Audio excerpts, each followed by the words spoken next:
नमस्कार मित्रांनो, एड लागलं प्रेमाचं या मालिकेच्या आजच्या भागामध्ये आपण बघणार आहोत. इथे मिहीर आणि रायामध्ये जोरदार मारामारी सुरू झालेली असते. त्याच वेळेस आता मात्र राया लगेच मिहीरच्या पोटात जोरात बुक्का मारतो. पण इथे मिहीरही रायाला नडलेला असतो. आता त्यानेही रायाला चांगलंच मारायला सुरुवात केलेली असते. त्याच वेळेस एका गुंडाच्या मोबाईलवरती आता अण्णांचा फोन आलेला असतो. अण्णांनी लगेचच्या लगेच मिहीरला उचलायला सांगितलेलं असतं. त्याच वेळेस आता लगेच मिहीर मात्र जोरदार दिशी रायाच्या पोटात लाथ मारून रायाचा गळा दाबतो. आता लगेच दुसरा गुंड कोयता घेऊन मिहीरवरती वार करणार. तेच राया त्याला थांब असं म्हणतो. आम्हाला दोघांना 2 हात करायचे ना, मग करू दे. त्याच वेळेस आता अण्णांनी अर्जंट मिहीरला बोलावल्यामुळे पाठीमागनं एक गुंड येतो आणि जोरदार दिशी लोखंडी रॉड मिहीरच्या डोक्यात घालतो. आता मात्र रायाला खूपच राग येतो. तेव्हा राया लगेच आता त्या गुंडावरती ओरडतच म्हणू लागते, अरे तुला कोणी त्याच्या डोक्यात वार करायला लावला होता? मी त्याला सांगितलं असतं रायाशी नडल्यानंतर काय असतं ते. हे बघ तू असं का केलं? त्यावर तो गुंड म्हणू लागतो, राय भाऊ अण्णाचा फोन आला होता, लगेच याला तिकडे घेऊन बोलावले. आता मात्र लगेच इकडे मंजिरी म्हणू लागते, मग राया त्यानंतर पुढे काय झालं? तेव्हा राया म्हणू लागतो, मिस्टर तुझा मिहीर खरंच खूप मर्दांगीवाला होता गं. तो माझ्याशी नडला, पण एका गुंडाने त्याच्या डोक्यात रॉड मारल्यामुळे तो बेशुद्ध झाला. मग आम्ही त्याला अण्णाकडे घेऊन गेलो आणि तिथे जाईपर्यंत तो शुद्धीवरती आला होता. आम्ही अण्णासमोर त्याला घेऊन जाताच मी त्याला लगेच अशी कॉलर पकडतच म्हणालो, ए तू खूप मोठी चूक केली या रायाशी पंगा घेतलाय. जिथे राया तिथे नो दया माया. रायाशी पंगा घ्यायचा नाही, नाहीतर चौकात दंगा असतो. त्यावर लगेच आता तो मिहीर म्हणू लागते, चल हो बाजूला, कोण कुठला राया मी तुला ओळखत नाही या. आता मात्र रायाला खूपच राग येतो. त्यावर राया म्हणू लागतो, अजून एक दुसरी चूक, आमच्या अण्णाला त्रास देतोय तू, माझ्या बापाला. हे बघ तू जर अण्णाला त्रास दिला तर तुझा खेळ संपेला, नीट लक्षात ठेव. अशी ताकीद देताच आता मात्र लगेच राया मिहीरला मारणार. तेच अण्णा तिकडे आलेले असतात. तेव्हा लगेच अण्णा म्हणतो, राया ही माझी शिकार आहे, तू याला नाही मारू शकत. तेव्हा लगेच आता राया म्हणू लागतो, अण्णा तुम्ही यालाच उचलायला लावलं होतं ना, हाच आहे ना तो.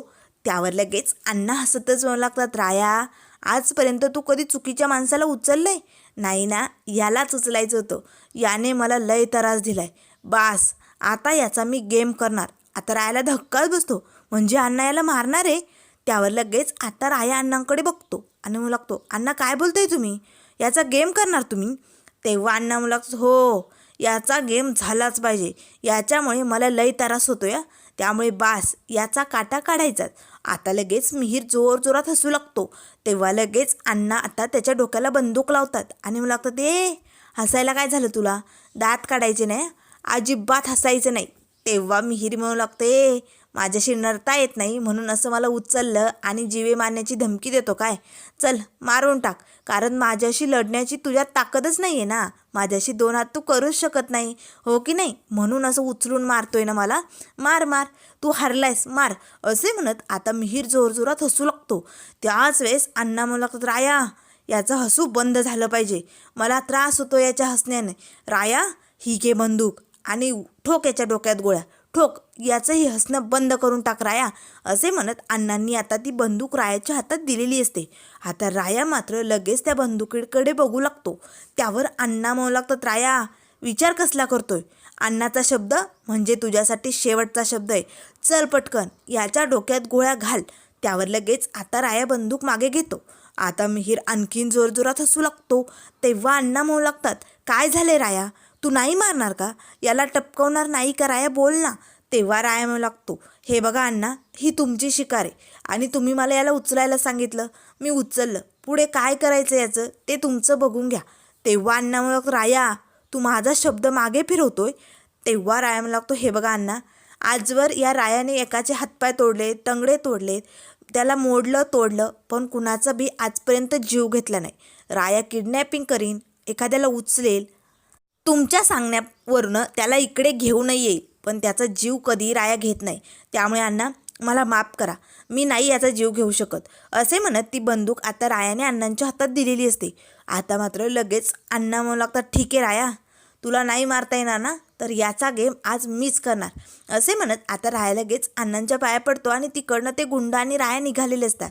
त्याच वेळेस आता मंजिरी इकडे रायाला विचारू लागते, राया अरे मग जर तू मिहीरला मारलं नाही, तू तसाच निघाला तर पुढे काय झालं होतं सांग ना राया. तेव्हा रायम लागतो मिसबार, तिथेच तर माझी चूक झाली. जर मी मिहीरला सोडून तिकडनं निघालोच नसतो तर कदाचित आज मिहीर जिवंत असता. पण मी तिकडनं निघून आलो आणि अण्णाने लगेच मिहीरच्या डोक्यात गोळी ठोकली. जोरात गोळीचा आवाज आला. त्याच वेळेस मी इकडे गुंडांना म्हणालो, अण्णाने गेम केला वाटतं. असे म्हणत अण्णाकडनं मी पैसे घेऊन तिकडनं निघालो होतो. त्यानंतर पुढे काय झालं मिसबार खरंच मला माहिती नाही. आता मंजिरीच्या डोळ्यात पाणी आलेलं असतं. तेव्हा राया लगेच मिसबारजवळ येतो आणि मला लागतो, मिसबार मला माफ कर गं, नकळत का होईना माझ्याकडनं चूक झाली. त्या दिवशी जर मी मिहीरला वाचवलं असतं तर खरंच आज तू जिवंत असता गं. पण मला खरंच माहिती नव्हतं. तो मला कित्येक वेळा सांगत होता की माझं लग्न झालं आहे, मला जाऊ द्या, कुळवाळू म्हणत होता गं. पण मला खरंच माहिती नव्हतं मिसबार तो तुझा मिहीर आहे. जेव्हा हॉलमध्ये त्याचा फोटो बघितला ना तेव्हाच मला धक्का बसला. आता मात्र लगेच मंजिरी मात्र रडू लागते. तोवर इकडे आता घरात मात्र घोरपडे, शशिकला आणि जिजी तिघेही असतात. तेव्हा लगेच जय म्हणू लागतो, हा राया किती बिंडोक आहे, किती खालच्या पातळीला जाऊ शकतो ना. फक्त 1,60,000 तुम्हाला अडवणूक करतोय, तुमच्याकडे पैसे मागतोय आणि म्हणून त्याचा फायदा घेऊन इकडे राहतोय काय. तेव्हा जिजी म्हणू लागते, हो ना, मला त्यांना इकडनं बाहेर काढायचे, पण माझ्याकडे एवढे पैसे नाही आहेत ना, म्हणून मी त्यांना इकडनं बाहेर काढू शकत नाही. त्यावर लगेच आता जय म्हणू लागतो, पण जिजी या रायाचा हा प्लॅन आपल्याला फेल करायलाच पाहिजे, त्याला इकडनं बाहेर काढायलाच पाहिजे. त्यासाठी तुम्ही काहीही करायला तयार आहे ना. तेव्हा जिजी म्हणू लागते, हो जय, तू म्हणशील ते करायला तयार आहे, पण या राया आणि मंजिरीला मला इकडनं बाहेर काढायचे म्हणजे काढायचे. तेव्हा लगेच आता शशिकला म्हणू लागते, जाऊबाई अहो मग त्यासाठी काहीतरी प्रयत्न करा की. त्यावर जिजी म्हणू लागते, प्रयत्न कोणी नाही केले, मी भरपूर प्रयत्न करण्याचे खूप चान्सेस होते, पण माझ्याकडे एवढे दागिने पण नाही आहे ना, म्हणून माझ्याकडे एवढे पैसे जमा होत नाही. त्यावर लगेच आता शशिकला म्हणू लागते, आहे की, स्वतःच्या गळ्याकडे बघा ना. अहो बघा, गळ्यात मंगळसूत्र आहे, त्यात पळ्या आहे, बघा बघा, त्याचा विचार करा. आता मात्र लगेच जिजी आपल्या गळ्यातल्या मंगळसूत्राकडे बघू लागते. शशिकला आणि घोरपडे मात्र हसू लागतात. त्याच वेळेस आता इकडे लगेच मंजिरी राहायला म्हणू लागते, राया त्या दिवशी तिकडे जे घडलं ना त्यानंतर आमची काय परिस्थिती झाली होती हे खरंच तुला सांगूसुद्धा शकत नाही. खरंच जिवंतपणे मरत यातना भेटल्यासारखं झालं होतं. आम्ही खूप दुःखात होतो, एकमेकांना सावरण्याचा प्रयत्न करत होतो. खरंच मिहीरच्या या दुःखातनं आम्हाला निघायला खूप महिने लागले, पण एकमेकांना आम्ही कसंबसं सावरण्याचा प्रयत्न करत होतो, ते पण एकमेकांसमोर. पण एकटेपणात किती यातना होत होत्या ना हे मी नाही सांगू शकत राया. तेव्हा लगेच आता रायम लागतो, मिसबार मला माफ कर गं. त्यावर मंजिरी म्हणू लागते, राया अरे मिहीरच्या या दुःखातनं निघण्यासाठी आम्हाला खूप वेळ लागला. हां, नंतर हळूहळू जसे जसे दिवस गेले तसे तसे त्या जखमावरती खपली आली आणि मग जरा विसर पडत गेला आणि नंतर आम्ही रुळलो.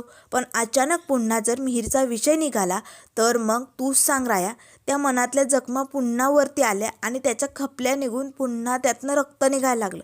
आणि आता जर या जखमा जाग्या झाल्या तर त्याचा त्रास होणार की नाही, म्हणूनच नाना जिजीला या सगळ्याचा त्रास होतोय राया.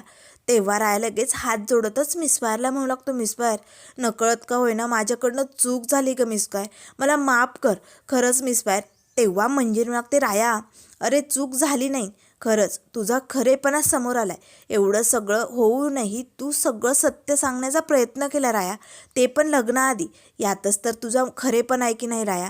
आणि लवकरात लवकर आपण नाना जिजीसमोर हे सिद्ध करून दाखवायचं की तू त्या दिवशी मिहीरला मारलं नव्हतं, तू फक्त त्याला उचललं होतं. आणि एकदा का हे सत्य त्यांच्यासमोर आपण मांडलं ना की बघ ते तुला नक्की माफ करतील. असे म्हणत आता लगेच राया मात्र मिसबारकडे बघू लागतो. तर त्याच वेळेस इकडे आता लगेच शशिकला म्हणू लागते, जिजी अहो जाऊबाई विचार कसला करताय, कशाला बघताय त्या मंगळसूत्राकडे, तुम्हाला या राया आणि मंजिरीला बाहेर काढायचं आहे की नाही, मग विचार करू नका. अहो 2-2.25 तोळ्याचं असेल तरच ना तुमचे हे मंगळसूत्र. तेव्हा जयम लागतो, मग आता सोन्याला किती भाव चालू आहे ना, असेल असेल. त्यावर लगेच आता शशिकला म्हणू लागते, मग विचार करा तुमच्या या मंगळसूत्राचे किती पैसे भेटतील. जाऊबाई विचार करताय ना.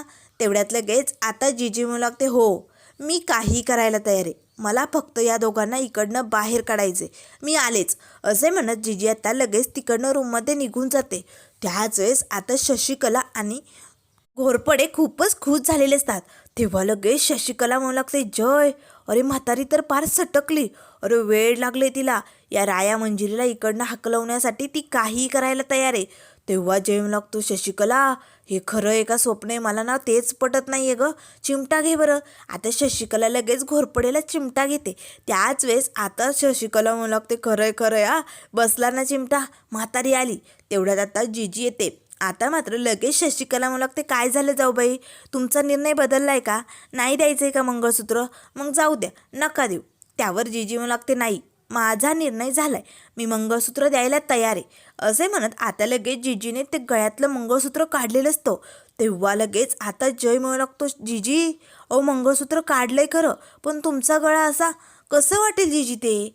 त्यावर लगेच आता शशिकला म्हणू लागते, जय अरे जाऊबाईंनी त्याचा विचार केला असेल, त्यांना गळ्यात काय घालायचे काय नाही त्याचा विचार तू करू नको, हो की नाही जाऊबाई? त्याच वेळेस आता जीजीने दुसऱ्या हातात एक काळा करदोरा आणलेला असतो. आता मात्र लगेच तो काळा करदोरा जीजी आपल्या गळ्यात घालते आणि म्हणू लागते, माझ्यासाठी या काळ्या दोऱ्याची किंमत मंगळसूत्रापेक्षाही जास्त आहे. असे म्हणत आता मंगळसूत्र म्हणून जीजीने तो काळा दोरा आपल्या गळ्यात घातलेला असतो. तेवढ्यात आता लगेच शशिकला पटकन पुढे येते आणि जीजीसमोर हात करते आणि द्या जाऊबाई ते मंगळसूत्र द्या असे म्हणू लागते. त्यावर लगेच आता जीजी म्हणू लागते, शशिकला पण तू या मंगळसूत्राचे मला किती पैसे देणार हे आधी सांग आणि मग मंगळसूत्राला हात लाव.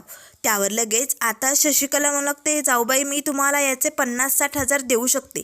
तेव्हा जीजी पटकन ते मंगळसूत्र माघारी घेते आणि म्हणू लागते, वेळ लागले का का तू मला वेडी समजतेस? अगं बाजारात जर गेले ना हे मंगळसूत्र मोडण्यासाठी तर 2 ते 2.25 लाख रुपये येतील मला. त्यामुळे मी वेडी नाही आहे तुला 50-60 हजारात हे मंगळसूत्र द्यायला.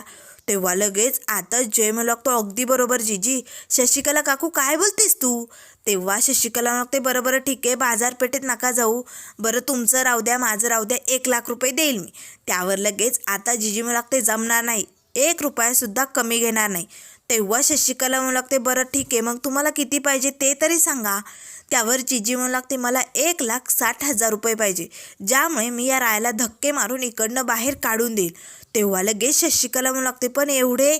त्यावर जीजी म्हणू लागते, नसेल ना तर नाही म्हणून सांग, मला बाजारपेठेत जाता येतं, मी तिकडे जाईल. त्यावर शशिकला म्हणू लागते, नाही तिकडे कशाला जाताय, मी देते तुम्हाला पैसे.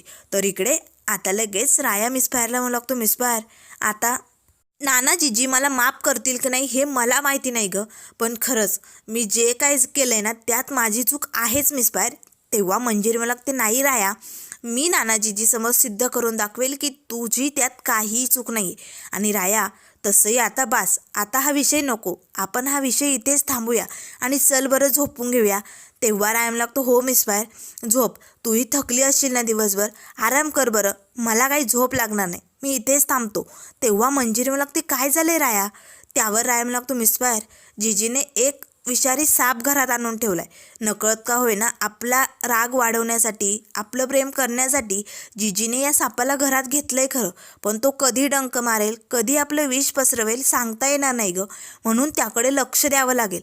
आता मात्र लगेच मंजिरीला आठवतं की जीजीनेच घोरपडेला घरात घेतलं, त्याचं औक्षण केलं आणि आता हा घोरपडे काहीही करू शकतो याची तिलाही भीती वाटू लागते. तेव्हा रायम लागतो, मिसफायर तू झोप, तू आराम कर, मी त्याकडे लक्ष देतो. असे म्हणत आता राया मात्र घराच्या खिडकीतनं आतमध्ये बघत असतो. तर त्यानंतर मित्रांनो पुढील भागामध्ये आपल्याला बघायला मिळेल, इथे मात्र आता जीजी खूपच भडकलेली असते. त्यावर आता रायाने मात्र इथे पूजा करण्याचा निर्णय घेतलेला असतो, पण या पूजेत मात्र आता मोठा अनर्थ घडलेला असतो. तर इकडे आता जीजी मात्र ओढतच राया मंजिरीला विठुरायाजवळ घेऊन येते आणि मला लागते, विठुराया हा माझ्या लेकराचा गुन्हेगार आहे, हा एक नराधम आहे, त्यामुळे याला शिक्षा द्यायलाच पाहिजे, मला न्याय हवाय विठुराया आणि तू न्याय देशील, माझ्या मिहीरला न्याय देशील तू. त्याच वेळेस आता पंढरपुरामध्ये मिहीरची एंट्री झालेली असते. एक बिल्डर म्हणून मिहीर आता पंढरपुरात दाखल झालेला असतो. आता मात्र मंजिरी रायाची आणि या मिहीरची भेट कशी होणार, पुढे काय काय झालं आणि हे सगळं भूतकाळाचं रहस्य कसं समजणार हे आपल्याला लवकरच बघायला मिळेल. त्यामुळे मित्रांनो अशाच मालिकेंच्या अपडेट पाहण्यासाठी चॅनलला लाईक करा, सबस्क्राईब करा. व्हिडिओ पाहिल्याबद्दल धन्यवाद.